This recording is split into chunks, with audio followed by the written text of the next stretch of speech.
আসসালামু আলাইকুম দর্শকগণ, দৈনন্দিন রান্নাবান্না ও রুচিস্বাদু চ্যানেলে সবাইকে স্বাগতম। আশা করছি যে যেখান হতে ভিডিওটি দেখছেন ভালো আছেন, সুস্থ আছেন। দর্শকগণ, গত পর্বে পাটুয়া সি বিচটা আপনাদের সাথে শেয়ার করেছি, আর সেই দিনই বিকেলবেলার অংশটা কাটিয়েছিলাম পতেঙ্গা সি বিচটাতে। তাই আজকের পর্বটা থাকছে কিভাবে এখানে সময় কাটালাম সেই ভিডিওগুলো নিয়ে। চট্টগ্রামে অসংখ্য ভ্রমণ স্থান আছে, তার মধ্যে অন্যতম হলো পতেঙ্গা সমুদ্র সৈকত। ভ্রমণ পিপাসুদের কাছে খুবই জনপ্রিয় স্থানটি। আর এই পতেঙ্গা সমুদ্র সৈকত বন্দরনগরী চট্টগ্রামের একটি জনপ্রিয় পর্যটন কেন্দ্র, আর এটি কর্ণফুলী নদীর মোহনায় অবস্থিত। চট্টগ্রাম শহরের 0 পয়েন্ট থেকে মাত্র 14 কিলোমিটার দক্ষিণে অবস্থিত এই পতেঙ্গা সি বিচটি প্রিয়জনকে নিয়ে যারা একদিনের ট্যুরে ঘুরতে যেতে চান তাদের জন্য সেরা হতে পারে এই সমুদ্র সৈকত।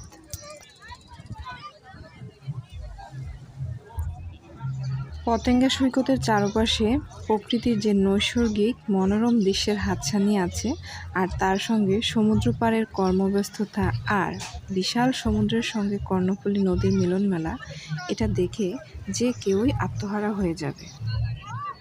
মনের সব দুঃখ কষ্টগুলো কখন যে নিমিষেই গায়েব হয়ে যাবে কিছু সময়ের জন্য, তা বুঝতেই পারবেন না। শুধু কি কিছু সময়?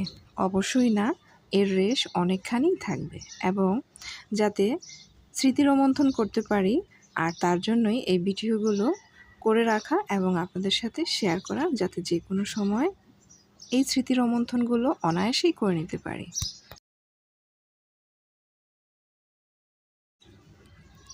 সাগর পাড়ের যে বালুকা রাশি আছে, বাতাসে পাবেন সুর শব্দ, সব কিছু আপনার মন ভরিয়ে দেবে। আর সেখানে দেখতে পাবেন নানা বয়সী মানুষ কতই না আনন্দ করছে। জোয়ারের সময় ঢেউয়ের আঁচড় যেন নয়নাভিরাম দৃশ্যের অবতারণা করে। তবে আমরা যখন গিয়েছিলাম তখন কিন্তু ভাটা চলছিল, পরন্তু বিকেলে গিয়েছিলাম। তবে বিকেল যত গড়াচ্ছিল, সন্ধ্যা ঘনিয়ে আসছিল, ততই জোয়ারের আগমন ঘটছিল।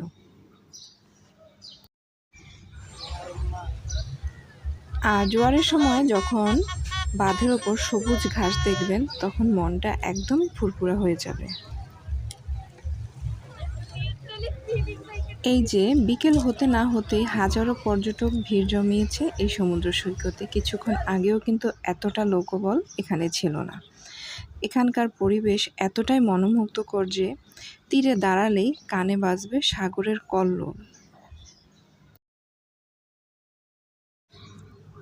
সাগর পাড়ে দাঁড়ালেই পায়ে এসে দেখবেন লুটিয়ে পড়বে নীল জলরাশির অপার ঢেউ। দেখা মিলবে বিশ্বের নানা দেশের নানা পতাকাবাহী নোঙর করা সারি সারি জাহাজ। ওই যে দূরে কিন্তু অনেকটাই দেখা যাচ্ছে। তবে যেহেতু একদম বিচের কিনারায় আছি, তাই এখানের পানিটা কিন্তু ঘোলা। যতটাই সামনে যাবেন, যখন নৌকায় করে একটু মাঝ সমুদ্রে যাবেন, তখন কিন্তু পানিটা খুবই সুন্দর।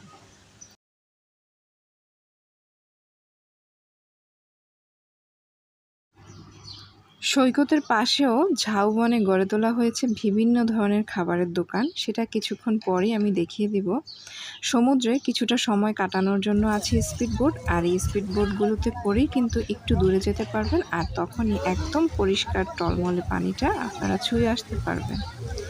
সমুদ্রের তীরে ঘুরে বেড়ানোর জন্য আছে সি বাইক আর ঘোড়া। ঝাউবন ঘেঁষে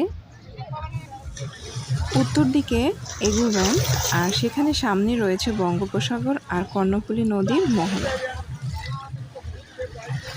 দেখতেই পাচ্ছেন সময়ের সাথে সাথে কিন্তু পানিটা, জোয়ারটা চলে এসেছে, আর পানির উচ্চতাটাও কিন্তু অনেকটাই বেড়ে গিয়েছে। তবে সৈকতে ঘুরতে গেলে অনেক সময় আপত্তিকর পরিস্থিতিতে পড়তে হয়, আর তা অ্যাভয়েড করার জন্য দল বেঁধে যাওয়াই কিন্তু ভালো, এবং গ্রুপ বেঁধে বেঁধে থাকাই কিন্তু ভালো। কোনো বিপদ কিংবা অভিযোগ থাকলে সৈকতের ভ্রাম্যমাণ পুলিশ ফাঁড়িতে জানাতে পারেন।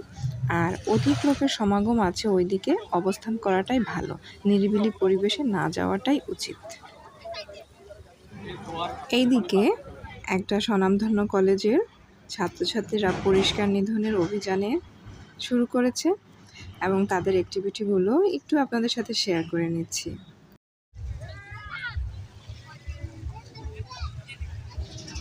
সৈকতে বেড়াতে গেলে নিজস্ব ক্যামেরা নিয়ে যেতে পারেন, আর স্পিডবোটের ব্যবস্থা আছে, নৌকা আছে। ঘোড়া যেখানেই চড়ুন আগে দেখে শুনে অবশ্যই ভাড়া শুনে নিলে ভালো হয়।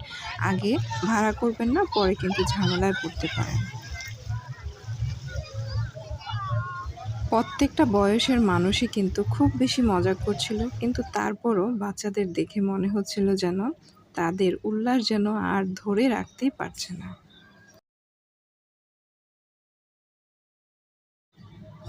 আর আমি কি করব, ভিডিওর ফাঁকে ফাঁকে একটু একটা শর্ট নিতে চাচ্ছিলাম, অনেক করেও কিন্তু পারছিলাম না। সময় গড়িয়ে গড়িয়ে সূর্যটাও কিন্তু অস্ত যেতে আর বেশি বাকি নেই, একদম ঢলে পড়ছিল সমুদ্রের বুকে। বিকেলবেলা সূর্যাস্তের দৃশ্য না দেখলে সমুদ্র সৈকতের আসল দৃশ্য কিন্তু মিস হয়ে যাবে, এটা কিন্তু কোনোভাবেই মিস করা যাবে না। এই দৃশ্য কেউ মিস করে কিনা আমার জানা নেই। বিকেলের সূর্যাস্তের দৃশ্য না দেখলে সমুদ্র সৈকতের আসল দৃশ্য কিন্তু দেখা মিস হবে। সূর্যাস্ত যাওয়ার দৃশ্য দেখলে মনে হবে যেন সূর্য সাগরের মধ্যে ডুবে যাচ্ছে, আর এমন লাল রং ধারণ করে তখন সূর্য, যা অসম্ভব দৃশ্য তৈরি হয়ে যায়।